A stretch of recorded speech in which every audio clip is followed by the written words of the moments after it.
This is Kugan Cassius for IFL TV in association with MTK Global. We're at BXR Gym here in London. Delighted to be joined by my old mate, Yep. Lennox Lewis. I'm here. How are you, sir? I'm good. Good. How was your trip over? Trip over was great. Always nice coming back to London. Love London. And you've had a busy media day today. Very busy media day. About 20 media people asking me the same questions. It's fun. Surely you're going to expect that, though. There's a lot going on Oh, the heavyweight scene. They all want your opinion on it, so a lot Absolutely. of it will be the same. Absolutely. You know what I told them? Go on. September 6th at the Indigo. Come, ask all the questions you want. I'll answer all of them. I'll even tell you about things you didn't know. Let's talk a little bit about next Thursday at the O2 Indigo, September 6th. Yeah, here there's obviously some special guests going to be there to join you on a night there. Talk to me a little bit about it, Lennox. I got Russell Peterson. He's a good comedian. He's actually one of my good friends that grew up with me in the sense of he used to come to all my fights and, be part of the boxing world. Obviously, a couple boxers that are going to be there. Vitali is going to be there. A couple British boxers, Dylan White, a couple other people. We've invited Frank Bruno. We've invited all my ex-partners in boxing. So, whoever wants to come, feel free. I like the reference there, ex-partners, because that's what it must feel like at the time. Yeah, I mean, some people ask and always say, well, you still keep in touch with these guys? Are you still friends? I mean, I have no enemies. Even Tyson, which was my worst enemy, wanted to eat my children, still, at a moment of grieving for our champion who we love the most, Muhammad Ali, we still came together. So there's no war, there's no fighting. It's just somebody I'm competing against. If there was any kind of bad blood when you did fight, obviously Mike Tyson springs to mind, like you said, but as soon as the fight's over, as far as you're concerned, is it left there? Or does it linger on sometimes? Somewhat. It lingers. Like me and Riddick Bowe, I can't wait till I meet that guy to give him a slap. I seen him one time in Miami, but he was with his girl, so I can't slap him in front of his girl. Obviously, I mean? So I had to let him go that day. Okay. He may turn up on the 6th, who knows? He may. He's that mad that he may turn up. I don't think his girl will let him. Okay. But yeah, get down to the O2 Indigo. It sounds like it's going to be a very eventful, star-studded night, if you don't mind me saying. And it is. It's a trip down memory lane. It's a trip we talk about my old fights and how I felt about them. People get a chance to ask me questions, and we fill in the blanks, a lot of the blanks, and a lot of different things we bring out that people haven't heard of or didn't even know happened. So it'll be exciting. And I'm assuming people from the audience will have a chance to ask their questions to you. Absolutely. No holds barred, anything they want? No, they can ask what they want. Doesn't mean I'm going to answer it. But ask anything you want. Yeah, obviously you probably had this all today, but the heavyweight division is being talked about. Not always for, I suppose, the right reasons of the two fighters getting in the ring. A lot of it is the politics side of it. Is there too much of the negotiations and the talk going on, which is privy to people now? We're kind of learning more about this side of boxing than previously we didn't know. But is there too much talk of this going on? Is it a case of just get in the ring now? Yeah, I mean, a lot of this has to go through because, everybody's got their different timings and when they want to fight and when they want to perform. Obviously, the public right now wants to see a big fight. And, Deontay wants to have a big fight. He would want Joshua because Joshua is the big man right now. But since he can't get Joshua, he still called out. And, Tyson Fury came to the rescue in one sense.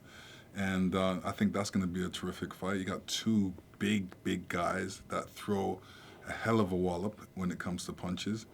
And it would be interesting to see the two styles, represent each other, and to see the fight because I look at that type of fight as being an exciting fight. Both of them talk a good game. Now, let's see them fight a good game. It seems like the Joshua Wilder situation is sort of dragged on, if you like, and it's still dragging on to this day. And whether they'll fight next year, we don't know. But is anyone to blame in this? Why that fight didn't happen? Is it the fighters? Is it the promoters? Well, I'm not saying the fight's not going to happen. I believe the fight should happen. You know, these guys are gladiators. This is what they do. They fight. They want to fight each other.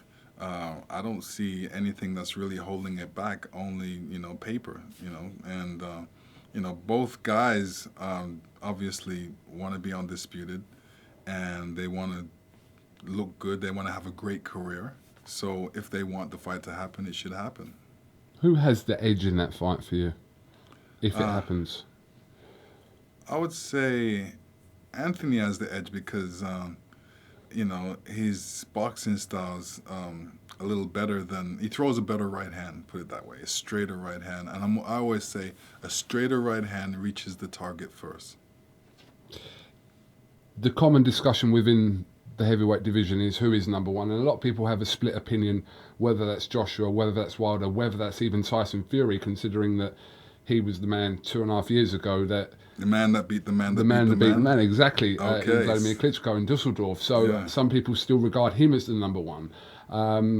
But in your opinion, where is Tyson Fury fit into all this? He's had 2 fights back now. Obviously, the Deontay Wilder fight is edging very near to being set for a date and venue. So where does he fit into the picture? He fits right up in there. Right up in there. I mean, yes, let's say he had a little of some problems.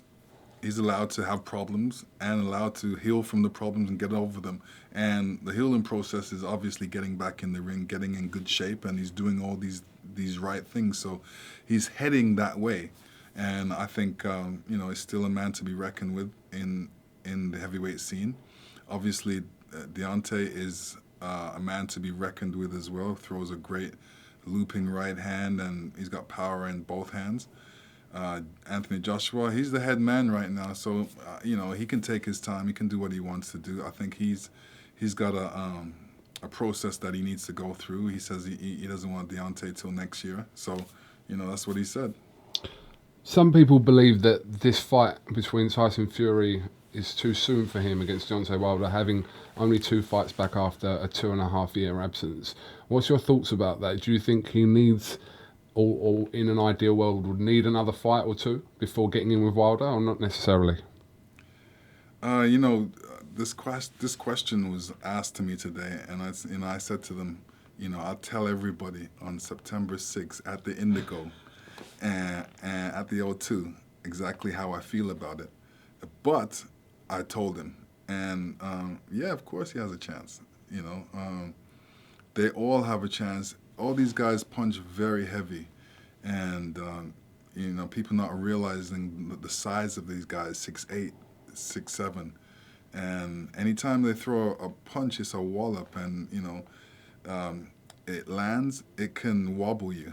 So if you're able to not get wobbled in the fight, you may have a chance. But any one of these top heavyweights throw a punch, there's 240 pounds, 45 pounds behind this punch. So it's a great impact. The impact can put you out. It can change history.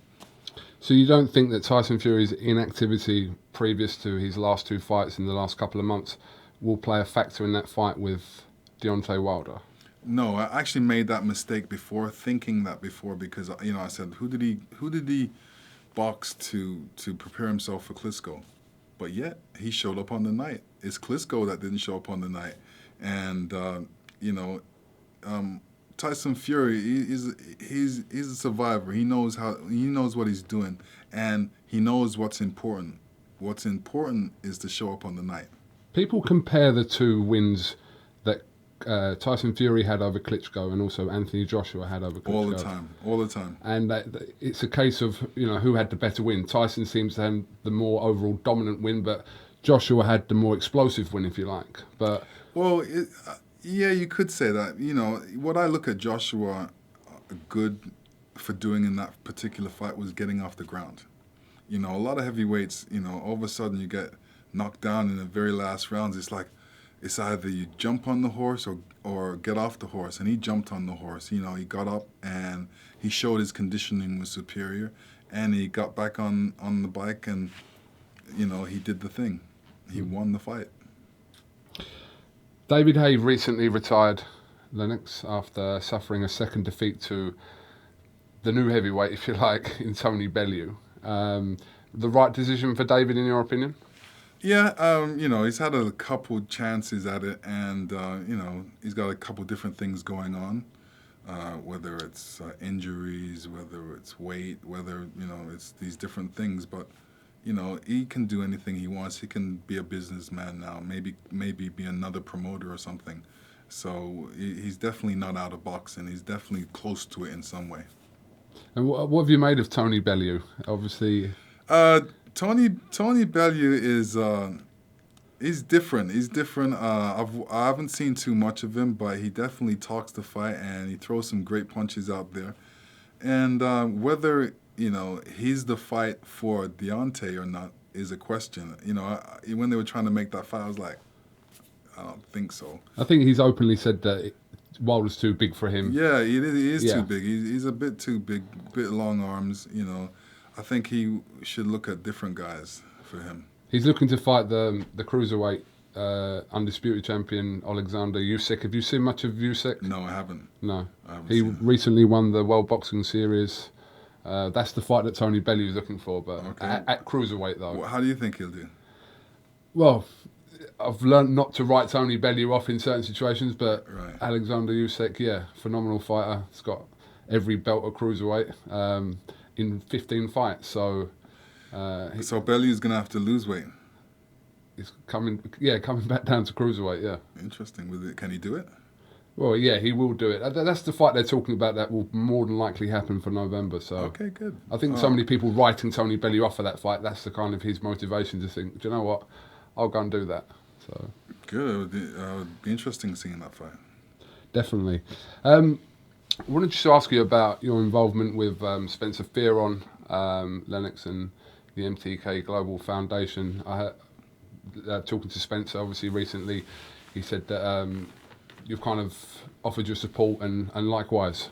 Yeah. The foundations always help each other out, and Lennox Lewis League of Champions Foundation has always helped other foundations out there, and long as it's for kids, long as it's something positive, we're in it. Do people need to be doing more of this kind of thing in boxing, in your opinion? Yeah, I mean, if they're in a position to help. Yeah, if they're in a position to help, like for me, for my foundation, we're always looking for gloves. We're always looking for shoes, old shoes. We're looking for rings. We're looking for hand wraps, mouth guards, track suits, you name it. We're looking for all of that to give these kids for charity and help them out and show them that, boxing's a good sport. Not everybody's going to be a footballer. Not everybody's going to be a basketball player. Not everybody's going to be a boxer. But at least you can come to one of my camps and learn how to conflict resolution. You can learn how to be a winner. You can learn how to lose correctly, and set goals for yourself. I might come to your camp. Yeah, come. What do you think you can do with me? I can show you how to box correctly because, I find that a lot of boxers are not boxing. There's a lot of mistakes that they're making. And, come to one of my camps, even some of the trainers, which are boxers, they said, they've learned a lot even coming to the camps because, they used to hold their right hand a certain way. Now I teach them to hold it the proper way. I might consider you as my trainer, actually. Yeah? Yeah. What you're going to say is, why didn't I think of this long time ago? Or, why didn't the other heavyweights come and get me? Because I've got so much knowledge. But I mean, moving forward in your life, this is a big thing for you, the League of Champions, and obviously this aspect of your life now is a huge thing for you. Yes, it is. I mean, giving back and making a difference is important. When I leave this earth, I want people to say, this is what you've done. This is what you've contributed to life. And you'll be happy. I'll be very happy. I'm happy now. Okay. Any other news going on, Lennox? Anything else happening in your life at the moment? You want to talk about? No. Is there anything else? The one that you're doing in with the Ali Foundation. Oh well, I said like we do other foundations. Ali Foundation has always been close to me. I'm glad that I'm the only big athlete that's given the most money to the Ali Foundation, so that's great. I'm happy being number one at that. I thought Shaq would be, but I guess it should be me. Okay. So yeah, it seems like you're as active as ever, and like I said, this is kind of... Yeah, I mean, I'm happy the way British boxing is going on, carrying on. At one time when I was boxing, the mecca of boxing was like everybody wanted to box in Vegas. Everybody wanted to box in New York. Now the Americans and everybody in the world want to box in England, so it's a big change since when I was boxing. It does seem to be, I'm not saying a complete shift, but a slight shift in the fact of a lot more Americans, like you say, are sort of willing to come over here. A lot of them were kind of reluctant to come over here at one point. Right. And it's not the case as much as it was. No, I think they heard about the pounds. Well, the kind of figures being thrown about now for fights, then I suppose, Yeah. It's to be considered. I wish somebody threw 50 million at me when I was fighting. I would have straight away. They didn't throw more than that at you? Yeah, a little more. But these figures are being talked about. I mean, they're ridiculous figures, aren't they? They are. I mean, somebody can get a whole heap of money for a YouTube fight. Did you watch that? My son watched it. He was excited about watching it, and getting in front of the TV with all of his friends to watch it. I didn't bother watching it, though. Are you sort of pro or against that kind of thing? Just not from the commercial point of view, because obviously the model works, but from a boxing purist point of view, if you like, what do you think about that? What I think about that is it's an event. It was an event. Events are allowed to happen. A couple happened before that with some famous boxers that we know, and UFC fighters that we know. So, why not some internet guys? It won't stop there. It'll go on. There'll be other big fights, matchups like this. Well, listen, I'm an internet guy, and if I could earn half their money, please believe me, I'm going to try and do it. Yeah, get on it. Get on it. Why not? I know there's a lot of people kind of hating on it. Why don't you challenge him? Challenge any one of those guys. Oh, you're thinking about it, eh? Get Lennox to train. That's what I mean. That's what I was thinking. Yeah, I spent 6 months in Jamaica. Turned me into Yeah, you be relaxed about it. Yeah, man. I'm gonna knock you out. Yeah, man. Oh, I'll consider it, and then we can negotiate in there 10%. It's cool. More than that. This is the champ. This is the last undisputed, baby. All right, we'll talk about that. All right, well, listen, Lennox, appreciate your time coming here. Don't forget. Yeah. September 6th, Indigo 02. Make it a date and don't be late.